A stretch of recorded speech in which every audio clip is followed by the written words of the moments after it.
A light magnitude 3.5 earthquake occurred in the Andaman Sea 111 kilometers, 69 miles from India in the early morning of Tuesday, July 1, 2025 at 5:50 a.m. local time, GMT plus 5:30.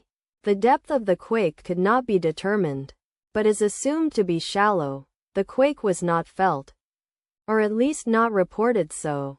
First to report, Raspberry shake after 28 minutes. The earthquake occurred 13 minutes after a magnitude 4.0 earthquake had hit on Tuesday, July 1, 2025, at 5:37 a.m. GMT plus 5:30 local time, in 13.1 kilometers, 8 miles, distance to the south. Data source from Volcano Discovery. Did you feel it? Let us pray. May the earthquake that occurred not affect our brothers and sisters there. May the earthquake not happen again.